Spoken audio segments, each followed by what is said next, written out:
वो बच्चा क़यामत बर्पा कर देगा। ये जना कहता हूँ मेरे से कागज पे गारंटी ले लें आप। बात की हम बिल्कुल हल्फन बात करते हैं ये तीफी बटने की, आज मुकर क्यों रहा है? बहुत बड़ा जुल्म होया पाने दे इतना कोई डाउट है ही नहीं इस गल। बिस्मिल्लाहिर्रहमानिर्रहीम, अस्सलाम वालेकुम। मैं हूं जलील खान कुलाची, आप देख रहे हैं मेरा यूट्यूब चैनल। जवेद भट्ट कत्ल केस के बाद फिर गोगी भट्ट की गिरफ्तारी तक असल तहकीक तफ्तीश क्या हुई है? पुलिस जराये से अभी कुछ देर पहले मैंने बहुत सी चीजें कंफर्म की हैं यूट्यूब के ऊपर और सोशल मीडिया के ऊपर क्या चल रहा है और असल हकायक हैं क्या। इसके अलावा एक रक्शे वाले की एंट्री हुई है। रक्शे वाला इंतहाई अहम है।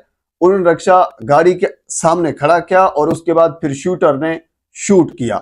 शूटर के पीछे कौन बैठा था और उसको कहां पे उतारा, ये सारी चीजें अब खुलकर सामने आ चुकी हैं। ये सारी चीजें एक एक करके मैं आपके सामने रखता हूं, लेकिन इससे पहले कुछ स्याको सबाक। उसकी वजह यह है कि ताकि अपनी बात को मैं इस चीज के साथ लिंक कर सकूं।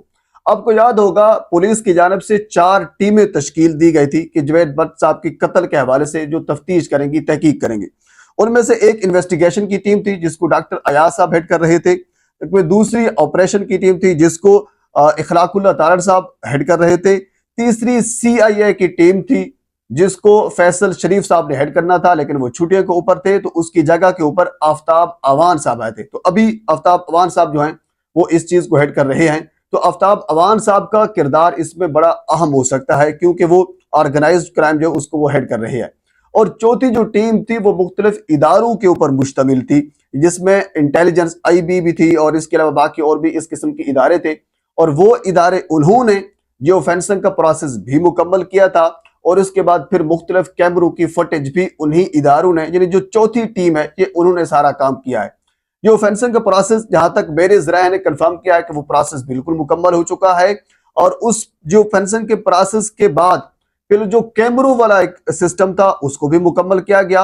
यानी हुमा ब्लॉक से लेकर माल रोड तक जितने भी कैमरे हैं, हालांकि पुलिस जराये के मुताबिक कुछ अहम जराये के मुताबिक 100 मुख्तलिफ कैमरों की फुटेज ली गई और उसमें 60 मोटरसाइकिल हजरात को शॉर्ट लिस्ट किया गया।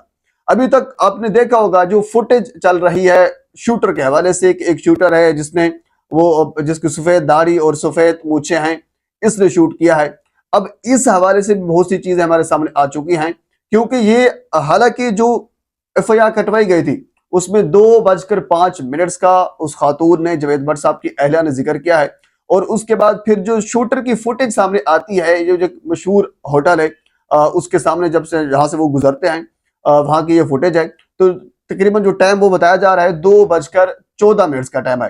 तो शूटर को इतना ज्यादा टाइम क्यों लगा? 9 मिनट, हालांकि ये कम फासला था, तो शूटर 9 मिनट कहां घूमता रहा? तो अब इसमें एक पॉसिबिलिटी ये सो हो सकती है कि जवेद भट्ट साहब की अहलिया ने उसकी जो टाइमिंग है एग्जैक्टली वो 5-10 मिनट थोड़ी सी आगे पीछे भी हो सकती है।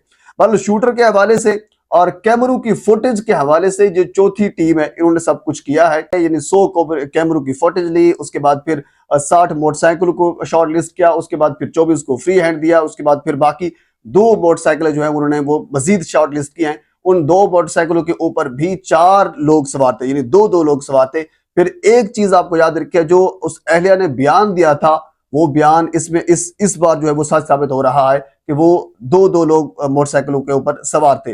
लेकिन इस मौके के ऊपर एक एंट्री हुई रक्षा की, यानी पुलिस के मुताबिक या जराये के मुताबिक एक रक्षा जो है वो भी फॉलो कर रहा था इस गाड़ी को और उस रक्षे वाले ने गाड़ी के सामने अपना रक्षा खड़ा किया और उसके बाद फिर मोटरसाइकिल सवार जिसके ऊपर शूटर बैठा हुआ था उसने जवेद भट्ट साहब को वहां से शूट किया और उसके बाद फिर उनका वहां पे कत्ल हुआ। लेकिन जो फुटेज सामने आ रही है ये सिर्फ एक शूटर की है। इसमें यह बताया गया है कि जो मोटरसाइकिल सवार था वो बगैर हेलमेट के था, जबकि पीछे जो बंदा बैठा था, जो शूटर था, उसने हेलमेट पहनी हुई थी और 2 मोटरसाइकिल थे। यानी पुलिस के मुताबिक या जराये के मुताबिक, तफ्तीश के मुताबिक, तहकीक के मुताबिक शूटर वाली बात होगी या फिर कैमरे वाली बात होगी, वो यहां तक पहुंची है। अब गोगी के हवाले से गुफ्तगू कर लेते हैं। गोगी भट्ट साहब को रात गिरफ्तार किया गया। पुलिस के मुताबिक कह लीजिए कि जो या फिर कह लीजिए कुछ जराये हैं उनके मुताबिक उनको गिरफ्तार किया गया है। लेकिन अब सवाल ये पैदा होता है कि गोगी भट्ट साहब हों या फिर तीफी भट्ट साहब हों, उनको गिरफ्तार क्यों किया गया है? जवेद भट्ट साहब तीफी भट्ट साहब के बहनोई हैं, वो तो मुद्दई हैं, मुद्दई को क्यों गिरफ्तार किया गया? इससे हवाले से हमारा दूसरा सवाल हमारे जहन में ये आता है कि हो सकता है जो बहलाज वाला केस था उस केस के अंदर तीफी भट्ट साहब, गोगी भट्ट साहब नामजद मुलजिम थे, तो इसी वजह से उनको गिरफ्तार किया गया। तो इस हवाले से आपको याद होगा जो हमारे डीआईजी साहब है इमरान किश्वर साहब, वो बारहा ये कह चुके हैं कि गोगी भट्ट साहब जो हैं वो अब तक की तहकीक के मुताबिक, अब तक की तफ्तीश के मुताबिक बिल्कुल क्लियर हैं, उनका कोई ताल्लुक नहीं है बहलाज वाले केस से। जबकि तीफी भट्ट के हवाले से उन्होंने ये बयान दिया हुआ है कि उनकी कड़ियां मिलती हैं। कड़ियां कैसे मिलती हैं? यानी शूटर होगा, शूटर के बाद फिर अपना वो एहसन साहब आ जाते थे जिन्हें सहूलतकारी का इल्जाम, और एहसन को किसने कहा? तीफी ने कहा। इस किस्म की कड़ियां उन्होंने मिलाई होंगी।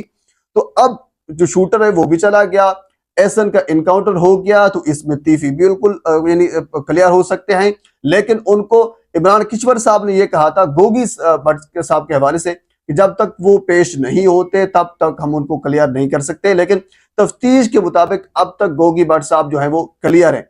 अब इसमें दो चीजें जो है वो हमारे सामने आ रही हैं। एक ये हो सकता है कि गोगी भट्ट साहब खुद पेश हुए हों पुलिस के सामने, पेश होंगे तो जरी सी बात है, उसके बाद फिर उनको क्लियर किया जाएगा और उसके बाद फिर वो केस को परसू कर सकेंगे। एक चीज ये है। दूसरी चीज ये है कि इसके गोगी भट्ट साहब के ऊपर बाकी भी और भी मुकदमात है।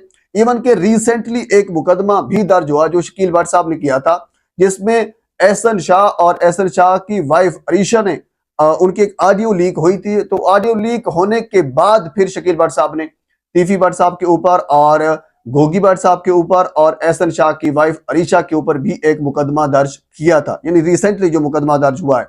लेकिन बहलाज वाले केस के ऊपर इमरान किश्वर साहब इनको फ्री एंड फेयर दे चुके हैं। लेकिन इसके अलावा एक और चीज भी हमारे सामने आती है जिसकी वजह से हम ये कह सकते हैं कि इनको गिरफ्तार किया गया है। एक चीज जिसके ऊपर तमाम सहाफी और तमाम लोग जो है वो मुत्तफिक थे, वो ये था कि इदारों की जानिब से ये फैसला किया गया है कि अब 3MPO के तहत इन लोगों को गिरफ्तार किया जाए। 10 लोग उस साइड से गिरफ्तार किए जाएंगे, 10 लोग उस साइड से गिरफ्तार किए जाएंगे। क्योंकि जब से जवेद भट्ट साहब का कत्ल हुआ, एक मेन शाहराह के ऊपर उनका कत्ल हुआ और लाहौर के अंदर जो खौफ हरास है वो फैला, और उस खौफ हरास फैलने की वजह से काफी कह लीजिए कि एक डिमोरलाइज हुआ हुकूमत की जो कारकर्दगी है या फिर जो इदारों की परफॉर्मेंस है, उसके ऊपर एक बड़ा सवाल या निशान मौजूद है। जरी सी बात है, इस चीज को भी मद्देनजर रखते हुए ये एक मुमकिन हो सकता है कि उन 3MPO के तहत गोगी भट्ट साहब को गिरफ्तार किया, क्योंकि गोगी भट्ट साहब का नाम उसमें उस लिस्ट जो बनाई गई थी उस लिस्ट में मौजूद था।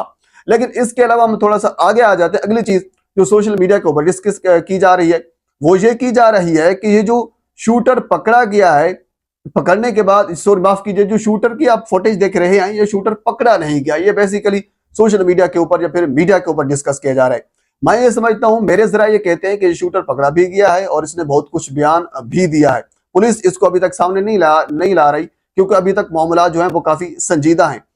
अब अगर आप ये कहें कि शूटर की फुटेज भी सामने आ चुकी है और मेन शाहराह के ऊपर उसने एक हाई प्रोफाइल शख्सियत को कत्ल भी किया और उसके बाद फिर इस केस को इतनी बड़ी हाइप भी मिली है, सोशल मीडिया, इलेक्ट्रॉनिक मीडिया इस केस को कवर भी कर रहा है, इसके बावजूद भी शूटर नहीं पकड़ा जा रहा, तो फिर तो पुलिस की इंतहाई नाअहली है, इदारों की इंतहाई नाअहली है। यानी शूटर की फुटेज भी मौजूद है, उसके बावजूद आपसे शूटर नहीं पकड़ा गया, तो इसके ऊपर फिर तो इदारों के ऊपर या पुलिस के ऊपर बेशुमार सवाल या निशान मौजूद हैं और आ सकते हैं। पर ऐसा नहीं है, मेरे जरा ये कहते हैं कि शूटर पुलिस के पास मौजूद है और मुख्तलिफ बयानात भी दे रहा है। पर इस केस के मुतालिक बहुत सी चीजें हर आने वाले घंटे के साथ खुलकर सामने आ रही हैं। मजीद इस हवाले से जो कुछ मेरे तक पहुंचा है मैं बर वक्त आप तक पहुंचाने की कोशिश करूंगा। एक मरतबा आपसे गुजारिश है मेरे चैनल को सब्सक्राइब कर दें ताकि आने वाली हर इंफॉर्मेटिव वीडियो आप तक पहुंच सके। अल्लाह हाफिज।